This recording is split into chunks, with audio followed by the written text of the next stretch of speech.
Hello viewers, welcome to Bizz. Today we have with us Mr. Ram Divi who has 30 years of experience in the food and agri value chain. So let's speak to him and know more about this chain. Hello sir, welcome to Bizz. Hi, Vanilla. Sir, so you have 30 years of experience in the food and agri value chain and you have worked with many MNCs and chains. So how has your journey been till now? Fortunately, this is a very interesting journey. In fact, right from the farm linkages and the typical operations and the global trading part, and also right into the making of a brand and putting it into the retail shelf. So that's in fact, in a agri value chain, that's a end-to-end journey. So I have the opportunity of doing these steps. And some of the milestones in this journey is creating a brand like Ashirwad Atta. Mhm. And also, I have the opportunity of working with more than 5 lakh farmers in rural India. So that gives a clear perspective of from a farming, how do you convert that into a brand and ultimately make it sustainable. Like today, one brand Ashirwad consumes around more than 15 lakh tons of wheat. So that is how the farmer sustainability comes in. So I've seen the complete cycle from end to end. That's the best part of the career. So that's wonderful because Ashirwad is a very big brand right now. So how do you feel working with the farmers on a ground level? See, while India is a very interesting country, like each state throws various kind of conditions, agroclimatic, Mm-hmm. economic, cultural. But at the end of the day, the challenges for the farmers remain same, more or less, because the typical character of Indian agriculture is the land holdings are very small, less than 2 acres. So that is why for farmers, always finance becomes a problem, credit becomes a problem, and most importantly, market linkage becomes a problem. Where to sell, when to sell, how much to sell, at what price to sell. These are the typical challenges, very common across states. So that is where these kind of innovative interventions are required. Got it, sir. Sir, if we see, as you have mentioned in various interviews also, so the conditions have changed drastically before COVID and after COVID. Yeah. So now if we discuss about the fast evolving food or value chains post COVID era, so how do you put it? See, in our complete, if you take even post-independence journey also, COVID becomes a major changing point because in all aspects, social, cultural, as well as consumer-wise also, market-wise also, COVID shifted everything, COVID changed everything. So that is why, for particularly business models, we need to look at pre-COVID and post-COVID. So some striking changes. What happened post-COVID is suddenly the market has shifted from the supply perspective to the demand side. The moment we say demand, actually it is on the consumer side. So that is the major change happened after COVID. And of course, a lot of things followed, like otherwise the online penetration, digital usage, these could have taken more than a decade, but they shifted in six months. If you see the time, the online buying has almost five-fold increase. So these kind of changes COVID has brought in. So that is why post-COVID era, I would say, belongs to the consumer and the consumption. Sir, how do we define this demand side and the consumer business for a layman? If we want to fundamentally say, demand chain is nothing but related to consumer and consumption. Okay. Earlier, the legacy systems, every business model, the whole market used to operate from the supply side. Somebody is supplying, pushing it into the market and looking for a buyer. So there is not much of a focus on the consumer or importance to the consumer. But this is what happened post COVID. In fact, the whole system shifted to demand side, and the market has to adopt what the consumption needs and what is the consumer needs. That is the major shift. Sir, so if we see in this aspect, how do we see the consumer aspirations or consumer behavior changing over the years, especially post COVID? Yeah. See, the legacy systems used to drive the business from the production push. They produce something and push it. Whereas the demand chain typically picks up the real-time consumption signals. The moment you say that, the signals are given by the consumer and they are passed on to the supply chains, and accordingly the production is made. So the entire gamut has changed the other side. Now coming to the aspirations part, because the major visible change which took place from the consumer side is the digital first. Because the physical part is there and will remain for India, because India is a country with a lot of small holdings and small markets. But the physical part will remain. But the digital part is taking phenomenally, almost in last 5 years, it is increasing almost by double every year. So when the digital first consumption and the digital first preference is taking place, on the consumer side, awareness is increasing. With the awareness, actually they're becoming more health conscious, wellness conscious, convenience they're asking, and the traceability they're asking, hygiene they're asking, safety they're asking. So all this is coming from some part from the compulsion, but most of it from the digital revolution, which is bringing the awareness. The moment actually awareness increases for the typical middle class customer, automatically from that segment, what happens is the moment you are aware of certain product, so immediately you will pick up, if the affordability is there, you go and buy.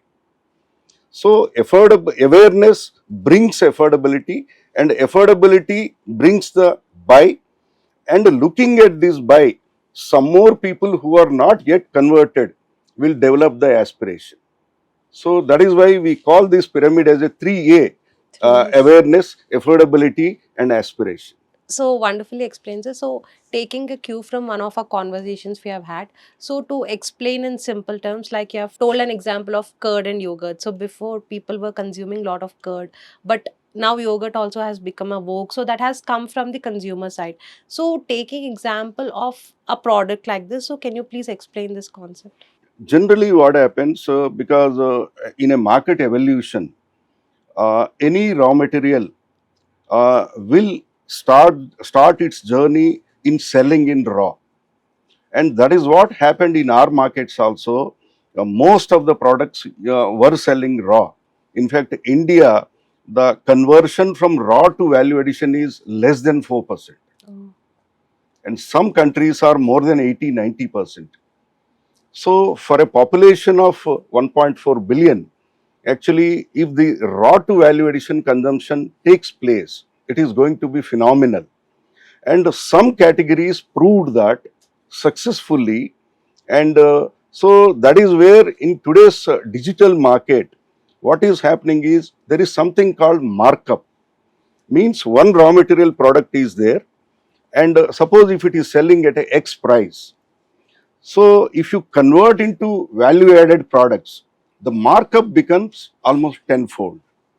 So from that logic only, one raw milk, uh, instead of selling in volumes, actually if it gets converted into curd and high-end curd and Greek yogurt, a lot of other value-added products and aspirational products which are driven by probiotics and protein. These kind of examples will bring the markup.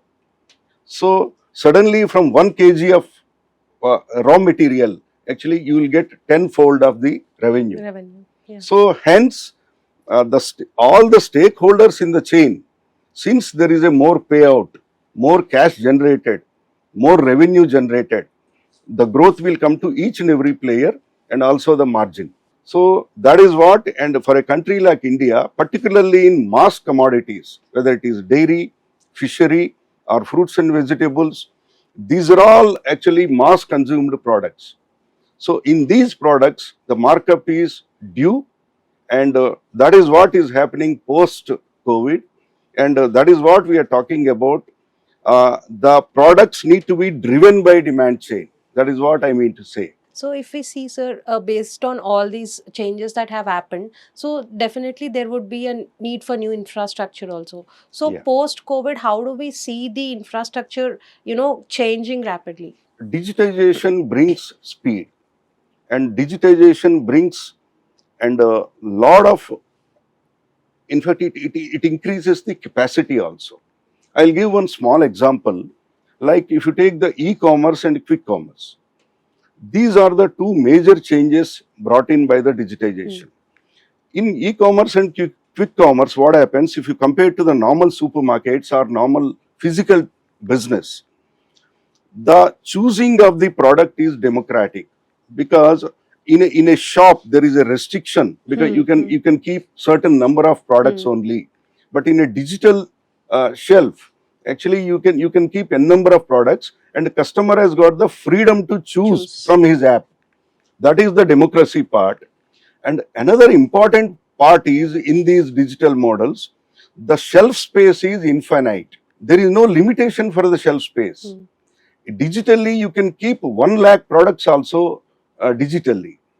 So in these kind of models, what happened is, one side awareness is actually day by day it is increasing because of social media and other digital models.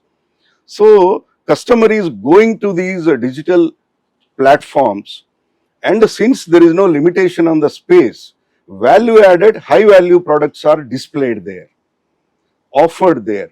So that is how, without much of a physical constraint or the challenges what the physical positioning brings in.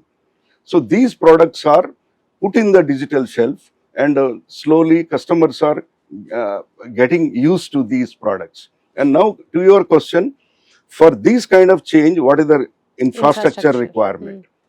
See, cold chains are required in India, because in India what happens, cold chains are there, but they are not rightly positioned, Hmm. because they are not spaced where the production is there. The positioning, the location of the cold chains are not correct, and they are not sufficient. In fact, you need a distributed infrastructure across India, where the production pools are there. And apart from that, the fresh food logistics is one more important aspect that need to develop, and also the micro DCs and the dark stores. That is one more big infrastructure which is created in the system now. And apart from that, the software part, the digital backbone, the predictive tools, so the shelf life part, these all will come under the infrastructure part. So once this infrastructure is there, the food miles are reduced, and the time taken is also reduced, efficiency increased, and you are reaching just in time, and also you are creating efficiency. So this is the need of the hour, for particularly for food supply chains. This is the infrastructure requirement. The cold supplies. Correct. Okay. Yeah. Sir, if we see now, as you have mentioned in your answer also, that digital is the force that is transforming all of this, that has brought all these drastic changes. Yeah. But what do you think of, adapting to it and the percentage of adaptability? See, earlier if you see, the physical businesses used to operate in silos. Hmm. Like production is there, Hmm. procurement is there, and the farming is there, and logistics is there, and the trading and the distribution, deliveries. So, but in a digital ecosystem, what is happening is, it is a data connected ecosystem. That is what is the major change, because various pools of data and various stakeholders are connected by a common thread. So with this, what is happening is, a lot of duplication is removed, unnecessary steps are removed in the chain. So hence it becomes very agile and low cost and efficient. So that is the major thing. Actually, uh, the ecosystems are data connected. That's the main thing. And apart from that, the predictive tools, like actually you can predict the demand, and you can also give the real time visibility of the inventory. So these kind of things, what happens is, information is margin, information is intelligence. So this kind of thing, when it is attached to the demand chain, it becomes very, very efficient. That is what is happening today. Understood, sir. But like a quite commoner on me, or I also have a few doubts. For example, we spoke about this e-commerce and quick commerce, especially coming to quick commerce. So, for example, there's this distance from our home. For example, if I order on Blinkit or Zepto, we have some dark stores or their storage locations that are just zero point 0.9 Yeah, kilometers away. yeah, Distance, all that is there. yeah. And sometimes I've heard many people complain that after their order is placed also, there's some damage in the products, or there are many accusations that they are like lying there for a long time. We don't know about the freshness, we don't know about the quality, especially of the perishables. So what's your take on it? See, in any evolving system, actually, one is the major shift of the habit that already took place in India. Mm-hmm. And then what follows is the leaders will emerge in each and every that segment. So that process is also started. And slowly what is happening is actually each brand is challenging another on the efficiency part. So slowly these inefficiencies will come down. But the biggest challenge is the transaction cost. Because whether it is the first mover advantage or the late mover advantage, we don't know as of today. But actually what is happening is with a lot of people coming in and slowly it is getting consolidated.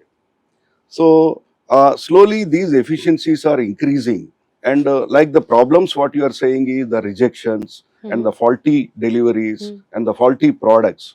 This will improve. This will improve because one side actually the technology is improving, and AI is very actively actually getting integrated into this, and most importantly customer is becoming demanding. That is the most important change. The moment customer is becoming demanding, so every brand and business model need to be on their toes. In today's context, you cannot say I am giving you a quality product. Quality product is no more a promise, it is a Promise. must.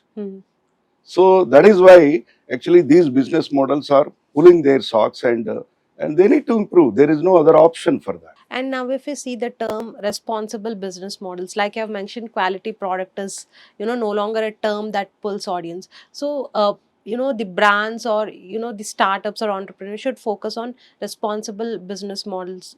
That's a term that's becoming very important and relevant right Yeah. now. So, can you please explain the hype around it? See, in today's context, the kind of ecosystem we are in, no business can say I'm here only to make money. That's not possible because you are very much part of the society, and customer is also part of the society. So whatever business model you are creating must be a win-win. So when we say responsibility, actually it is the one major important criteria for any business today. So that is why I would say each business model must have a three-tier mantra, that is techno, commercial, social. Techno, socio, commercial, you can say. Technology is must. Commercial, obviously, you must have a Have it. visibility because you are there to make profit and give value to the other stakeholders. But for these two things, the overarching part is the social part. You cannot ignore that. You cannot be irresponsible. So that is why techno, socio, commercial is the three-tier mantra. So for any business model. So and apart from that, that is why when a company or when a business is making a balance sheet, I would say they must have multi bottom lines. Like one bottom line, anyway, you prepare for the numbers and the revenues, but the other things which are the non-revenue part, they must have that. So then it becomes a completely inclusive model.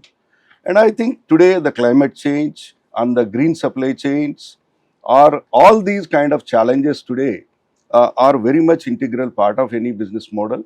So that is why each business model uh, has no choice except for creating responsible business model. Got it, sir. So, sir, till now we have spoken about, the changes post-COVID in the food chain, in the value chain, and how the consumer space is transforming and all that. Yeah. So, since you are very closely associated with dairy industry right now, Yeah. and you are like the marketing phase of the upcoming Kinfresh brand, so let us concentrate on the dairy segment now. So, you have explained about the changes post-COVID in the food chain and all that. So, how do you see the Indian dairy business or the dairy supply chain evolve post COVID? Even dairy also, it's better for us to discuss pre-COVID, post-COVID, Okay. because there is a major change in dairy also post-COVID.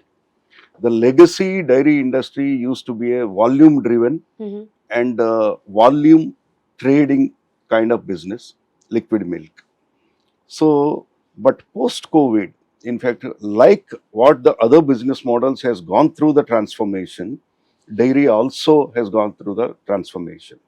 So, if you look at the typical dairy, in fact, if you look at last 10 years, from Indian dairy production from 239 million tons to almost 248, 250 million tons. So, there is no worry on that part. Dairy production is growing. So, it is growing. So, if you follow that, today the dairy size of the business is around 145 billion USD, the Indian business size, which is also substantial and it is growing. And the third part is the dairy industry today, mostly predominantly dominated by raw milk, is growing at 6 to 9% kind of CAGR, annual growth. But the interesting part, post-COVID, if you see, the value-added products in dairy are growing almost from 9 to 13%. That is a major change. But for smaller populations, 1%, 2% may not be substantial. But for a country like India, with 101.4 billion people, and milk is a product which is consumed by each and everybody, mostly.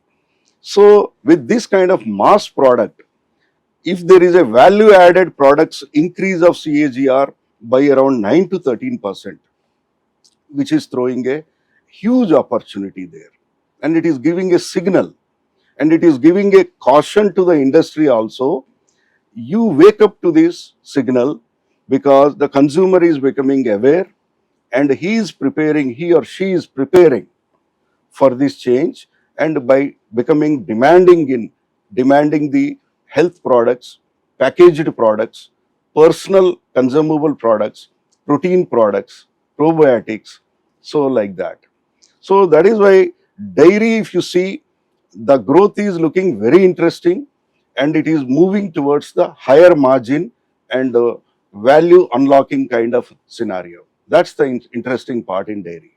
So, got it, sir. Like you have mentioned, the growth and the economic conditions are all improving. But if we speak about another aspect to it, which is adulteration or the other issues that people or the expert side. So even when I've gone through a latest article which mentions that dairy industry is the most segmented and fragmented industry, because like you have mentioned also, there might be a farmer who has 4 or 5 cows or buffaloes and is still contributing. So, how do you look at this aspect, and do you really think this adulteration or the other issues are because of this fragmentation?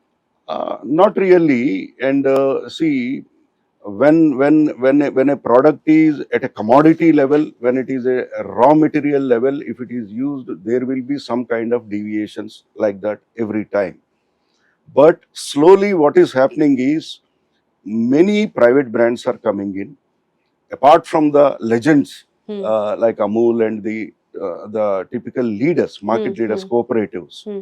With their direction, lot of private brands are coming in. So when the private brands are coming in, they are bringing in lot of awareness about the quality and about various aspects of safety on the product also. And also the infrastructure is improving. So that is why the chance of getting adulteration and even after adulteration, getting into a brand is literally not possible today. Okay. Yeah, you can adulterate and sell a loose material. Okay, that is fine, but slowly the trend is completely changing. And the moment you get into a brand, and you are so much careful, and it is a responsibility, you are making a promise to the customer. So that is why I don't see that as a threat, because slowly the market is moving up, and with that the standards and the bar is increasing. There is a lot of peer pressure from some good brands and international practices. So that is why today in Indian scenario, particularly post COVID, we are seeing a lot of improvement on that part also. The value addition part, the hygiene part, the safety and the quality. And now we are associated with the Kinfresh brand, which is upcoming with many products and also value added products. So with the tag of honest milk. So how do you see that brand slowly take over the markets, especially in the Telugu states of Telangana and AP? The first part is done because you need to create a world class manufacturing facility. That's been done. In fact, probably this is one of the state of the art facilities for manufacturing, because that is the first step Step you need to towards. take. Hmm. That we have already created Okay. in that. So once you do that, the second part comes in the sourcing part. Sourcing today is not a challenge, but you need to create the infrastructure and the relevant quality control systems which are already in place. So what we are typically looking at is, with this kind of manufacturing facility, and the promoting team are really from the dairy industry, and having spent 30 years of dairy experience, both India and global. So that's an advantage when you are coming into the market now. Obviously, the raw milk part will remain, but we are looking at, with this kind of facility and with kind of knowledge base what we have, and with the kind of market opportunity it is providing, we are looking at the value added space to get into the particularly for the curds and the value added curds. And yogurt is going to be a major factor, because a Greek yogurt or any other form of yogurt is going to be unlocked in a big way. And apart from that, the UHT products and the other paneer, high-end paneer products, and also the ready-to-eat protein drinks and the high-quality ghee. So, and plus there are a lot of other products which are comparable to the world, and we are also looking at the export angle also. So, the manufacturing facility has got the capacity to make all these things, and also we are giving a lot of importance of creating a very honest brand also. It is not only milk. Okay. We are giving a lot of seriousness to creating this brand, so that these products are into that pipeline, and we will command respect through these products. So that is what we are willing to. We are all awaiting that moment when those products will be launched. So, sir, speaking also about sustainability, so you have spoken about the world class manufacturing facility. So, like you have rightly said, it's the societal requirement nowadays also to be sustainable because of the amount of population and pollution that's been on the rise. So how do you think Kinefresh addresses the sustainability aspect? If you see the backward integration, middle integration, and forward integration, sustainability in today's context can be applied in all three. Backward integration, particularly, this sector provides a huge opportunity for involving more and more women, not only in the basic jobs, but today a lot of women are getting educated even in rural areas.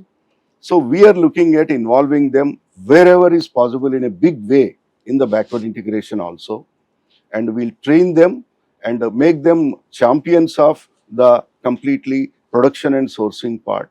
And coming to the middle integration, which is the manufacturing part, in fact, we are going for the solar power, and all the practices in the manufacturing also, we are trying to adopt all the green initiatives. And one of them is going to be the packaging, the compatible packaging, that also we are going to adopt. And on the front side, the forward linkage, the sustainability part comes in. As far as possible, actually, you work on the wellness, health, immunity, and education. Why I'm saying education is, without education, nobody even don't know actually what a yogurt or what a protein. It's not a fashion product. Actually, for a country like India, where there is no food security problem in India, there is a nutrition security problem. We are food sufficient, but we are nutrition deficient. I think that is where in the front end we'll address in the sustainability space. We will introduce a lot of interesting high-end nutrition products at an affordable price. And we are planning a lot of forward linkages in different models of retail, both online and offline, hybridization. So through this, we want to achieve the sustainability in all backward, middle, and the forward integration. That is what we are looking at. Because my point is, sustainability cannot be away from the business model. It has to be a part. It has to be integral part of any business model. Yeah, just for the sake of it, we are not doing any social angle. Whatever initiatives we are doing will improve the business model, but it is a win-win for the stakeholders also. As well. Yeah. That is what we are trying to do. And we are very confident with a world-class infrastructure, and with our knowledge, and a very competent team is there, and we are getting into a new age production range and a new age retail channels. So we are confident of actually making our mark in the market in a different way. That's what we are hoping for.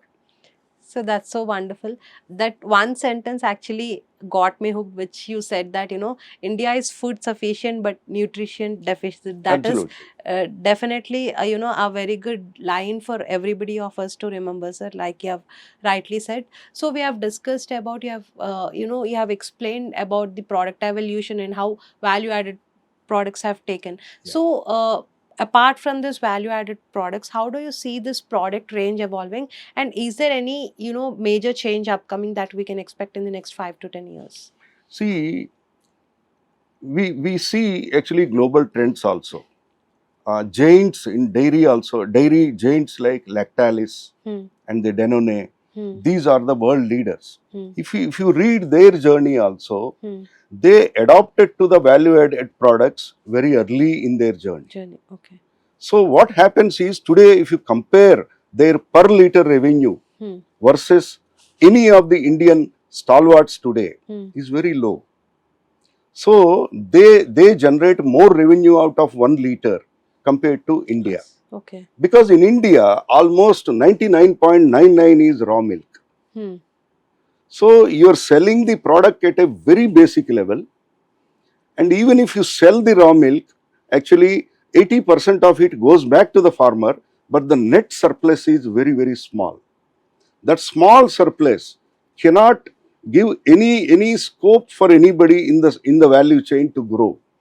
So that is why today we are looking at like these giants. Actually, we are looking at drawing more revenue per liter through the value-added products.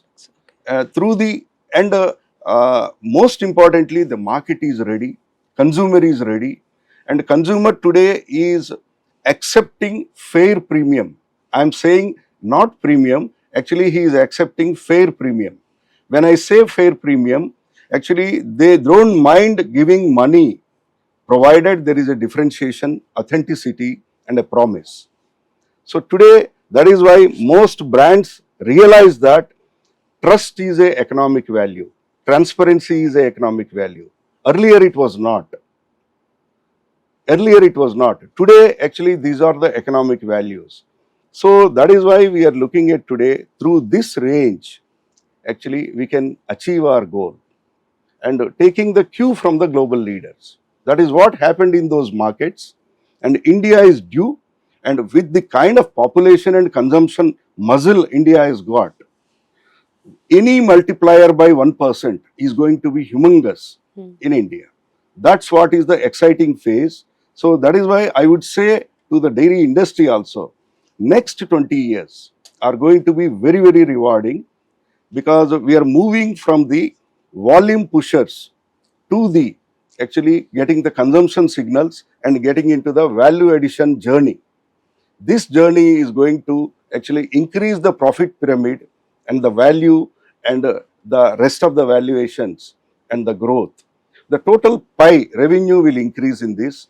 So that is why for the whole industry, next 20 years is going to be very, very interesting. So we have seen the customer journey, their consumer behaviors, aspirations in a generic way before. Yeah. So in dairy industry, how do you see that shift or change? Yeah, in fact, it is much more prominently looking in dairy because in today's context, nobody accepts any loose material or nobody is looking at. So, if you look at particularly the middle and up, and the best part for India is it is the youngest country with below 30 years population, more than 65% people are below 30 years.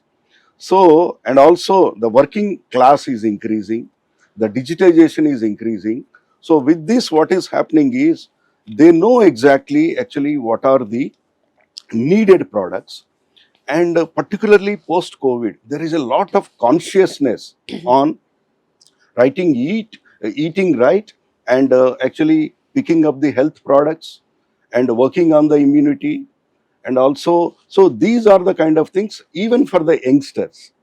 Actually, a lot of people think, but the youngsters are the main category who are driving these health products and this journey. So that is why there is a lot of change in this space on the consumer side also. And also the brands are working in tandem in introducing a lot of products in this space. But the headspace is very high because today in the potential pyramid, we have not even hit 1%. There is a huge headspace available. So there is scope to grow for everybody. There is no need of fighting each other because together we need to do. That is where I said the markup for the category is due now, and the markup once it happens, actually the total overall pie becomes tenfold. Yeah, that has come. The time has come. Okay. Sir, if you see there is a lot of, buzz around that, dairy shouldn't be consumed, or there is a particular sect of people who do not recommend dairy and all that. So, there are many myths versus reality discussions and all that. So, how do you see dairy contributing to the human health, and what's your message to people in general about consuming dairy? Some very minuscule exception may be there who don't eat dairy or whatever it is, but if you in general you take it right, it's not a exotic. Actually, it is a basic food, and so in some form, either tea, coffee, or curd, or ghee, or paneer, these are the fundamental products. Actually, mostly everybody consumes it. So I don't see any reason, because small portion may be there who are allergic to dairy or whatever it is, but that's fine, because in any market that kind of small segment will be there. But otherwise, actually, this is one product which can contribute heavily into the nutrition side. And it's not as a medicine. That is the beauty. Actually, these are all the fun products. You can have it lavishly, and it is even in your basic food. You don't need to take it as a supplement. So that is the beauty of it. And there is no class angle here, because dairy, any product, anybody can take in some form. 15 rupees tea also you can have. So that is the beauty of it. So that is why this is one of the major category actually for contributing into the nutrition pyramid.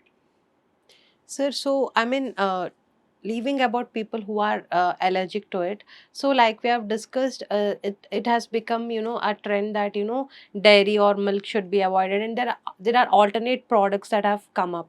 So what's your take on these alternate products? Because as we see, alternate products are not always as nutritious as the original ones, is the argument. So what's your take on it?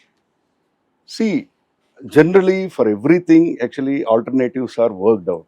Even in diamonds also alternatives are worked Lab out, grown. right? Yeah. That's fine. And there is no need of worrying about the developing of the alternatives, because that is a ongoing process. But what happens is, For this category, there is no need of really developing an alternative, because the negative parts of a dairy are almost negligible. But what is lacking here is, a dairy in India is, there is a perception problem. It is a commodity. It is a very basic product. So we need to upgrade that perception, and so that more and more people will move towards the interesting dairy high-end products. That is what it is. Compared to the global markets, the perception in India is dairy milk is a basic commodity.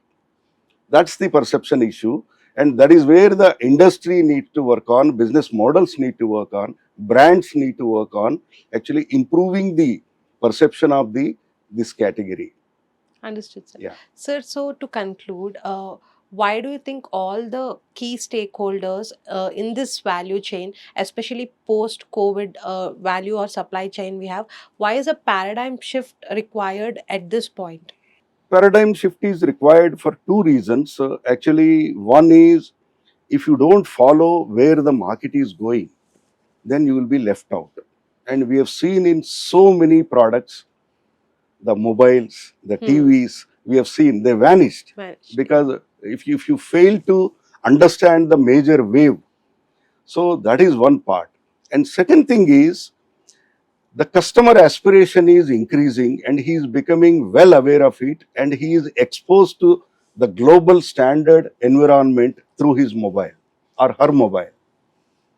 So when that is happening, when a sleeping aspiration is there and the customer is ready, market is ready, and most importantly, post-COVID, the logistics scenario is improved. The delivery system, the dark stores, and the local intra logistics, and the last mile deliveries, and the bike deliveries. So this is the kind of system, in fact, evolved already, and the customer is ready, and awareness is there, aspiration is there. So why not you follow that? Actually, there is no way you can leave that. In fact, otherwise, you need to do all these things. But the market is creating such a big opportunity. So there is no other option for you but to follow. Follow it. It's a very big pie, and we are not even at a basic level. So there is a huge space to grow. $145 billion is the raw milk material, raw milk market today. The moment you get into value addition, that will become into 5 or into 10. Just imagine what kind of strength that brings in. And apart from the numbers, actually what kind of nutrition, health standards actually the country becomes. So that is what in fact is very important. So that's why, like I said, next 20 years are going to be Crucial. golden run. Yeah, provided if somebody realizes and captures that wave. Understood, sir. Yeah. So this was such an intellectual conversation. Thank you so much for being with Bizz today. Thank you. Thank you, sir. Right.